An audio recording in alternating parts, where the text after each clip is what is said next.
When they're feeding the dead to the living, you know the end is near. Check out this death chamber, this washing machine. They call it aquamation, where they liquefy the dead and then dump the remains down the drain to be recycled into the municipal water supply. And so people are drinking it, they're showering in it, they're doing their laundry in it, and this is happening in most states across the country. In most major cities, they're recycling dead people and feeding it to the living. What does that mean exactly? And they're grinding up the bones into powder. They call this calcium phosphate, which is going to be used for food processing, undoubtedly. Maybe in your vitamins. And so what are the implications when people start eating dead people, like cannibalism? Is there going to be kuru running around out there? Mad cow disease? What about in a spiritual sense? What is that like when you're eating and drinking dead people? Of course, they're spraying this on the food supply. Irrigation. They're using dead people as compost, and people are drinking it. So what does that mean? What does that feel like? Ladies and gentlemen, obviously this is another satanic ritual that's being performed before our very eyes. And essentially people are being raped by this death juice as they're forced to drink it. Talk about drinking the Kool-Aid. Now they're drinking dead people in the major cities. That's why they're all crazy in these big cities. They're drinking dead people, and they don't even know it, for the most part. And they keep finding human DNA in the food supply. What do you think that's all about? It's probably not just aquamation, but they're probably grinding babies and who knows what else in these meat processing plants so that people will eat human flesh without even knowing it. That's how these cult members get their kicks, ladies and gentlemen, quite literally.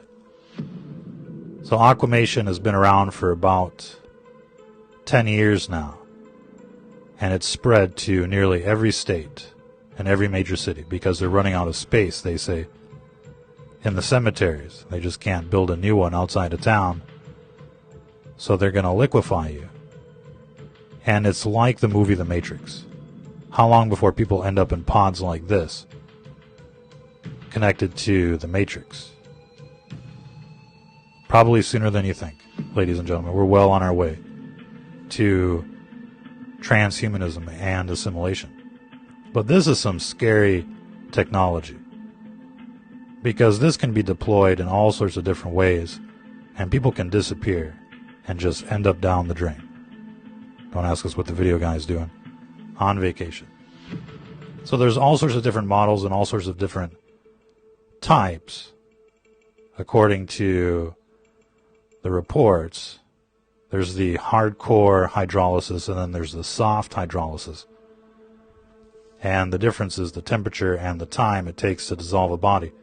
It can take between 3 hours and 8 hours. So imagine you've got a laundromat like this somewhere.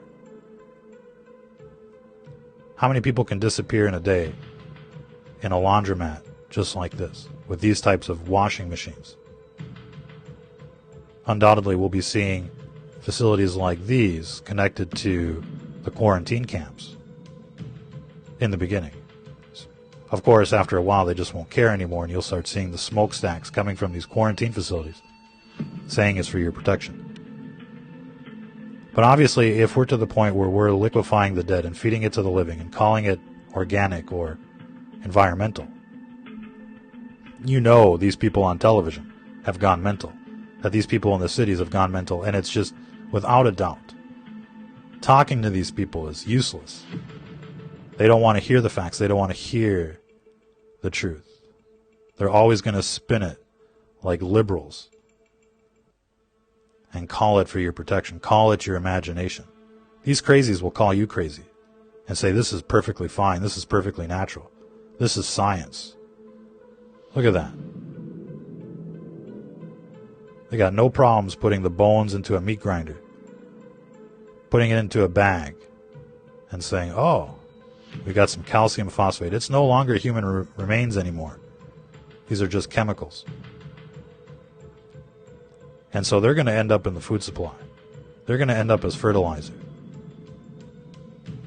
And people are drinking this right now.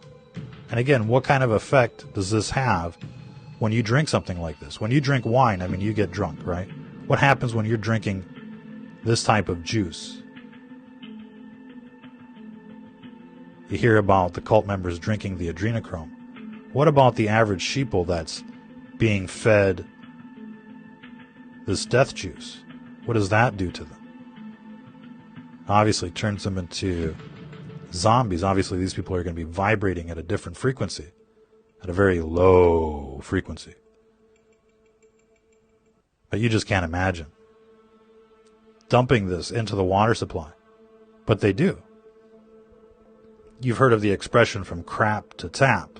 Pardon that expression, but that's what they're doing. They've been feeding people, you know what, literally, not just on the television, but literally, they're feeding people crap.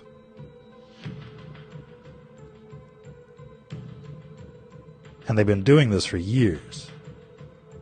And now they're feeding the city dwellers dead people.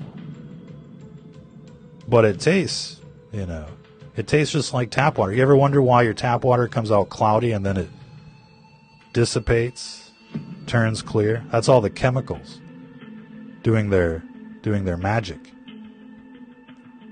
It's kind of like disappearing ink in a sense. They can just add chemicals to water, to dark water, and make it look transparent. But that's besides the point. You don't even want to know what you're drinking out of the tap water. And of course, they're using all of the groundwater for fracking and other things. So people's wells are drying up. Your only choice is to drink the tap water for the most part. And most of the bottled water is just tap water out there. Most of the stuff that you find at the grocery store or the gas station, it's no better than this. It's probably even worse. And this is why we talk about it all the time. They're poisoning the water. Not just with fluoride, not just with frack juice, not just with PFAS, which is perfluorinated chemicals, forever chemicals. You're not just getting pharmaceuticals and other things in the water supply, but now you're getting an infusion of dead people. Think about that. And so what people are drinking, it's horrible. And of course, the ultimate side effect from all of this is cancer and other neurodegenerative diseases like Alzheimer's and the like. But they're never going to link it to the source. They're just going to say, oh, well, looks like you got the cancer. Here comes the chemo. Here comes the radiation, right? Because that's big business. And so when a system is this corrupt, when they're poisoning everybody through every means possible, the food, the water, the air, the education, the television, the programming, when they're spraying you with bioweapons and trying to inject you with their Franken jab, you know these people are out to get you, surrounding you with death towers. I mean, it's like a Stephen King movie out there. And it's only going to get worse, ladies and gentlemen. That's why people really have to take back control of what's going on here. Because this is not acceptable. Feeding this to children, this death juice to children, is not acceptable. Feeding it to our neighbors is not acceptable unless they're libtards, of course. Just kidding. Maybe. But it's sad. It's sad that people have been turned into walking, talking zombies. A literal echo chamber for the mainstream media. That's all they can do is repeat what's on television. It's so sad. It's such a sad world that we live in right now, especially in these cities. Nature still retains its beauty, but as soon as you start talking to people from the cities, as soon as you start talking to people that watch the television, you know there's something wrong, terribly wrong with these people. And there's no helping them. And so it's a sad situation. It's a very sad situation, but there needs to be a reset. We need to take back control of this world, ladies and gentlemen. And it looks like this pandemic is the perfect opportunity. And so, undoubtedly, things are going to change rather quickly in the next few months. But we're expecting things to get crazy during this next winter into the next spring. Now, you guys are going to want to follow the Telegram feed the best you can, because that's where a lot of the action is. Be sure to get the desktop version, because we're getting a lot of reports of interference from the Beast system. And so they're managing to shadow ban some people that still have the app from the App Store. If you got Apple, you're kind of stuck with that app unless you get the jailbreak version. But essentially, you're going to want to get the desktop version. Check out the Telegram every day. Best news stories from the internet are going to show up there. And we're going to keep pumping out broadcasts as much as we can. They're going to show up on the Rumble and the BitChute. And sometimes BitChute has, issues like playing because of the way it's set up. It's kind of like a blockchain. And so sometimes there's not a peer in the peer-to-peer network. So we also upload to Rumble usually about an hour after we upload to Telegram. So once you see a video show up on Telegram, then it'll show up on Rumble and BitChute within an hour.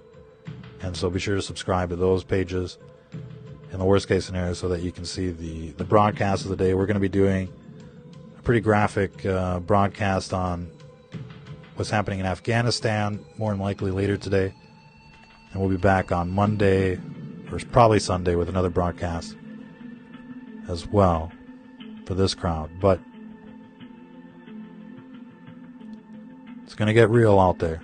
The end is near when they're liquefying the dead and feeding it to the living. Till the next time, ladies and gentlemen, if you're listening to this, you are the Resistance.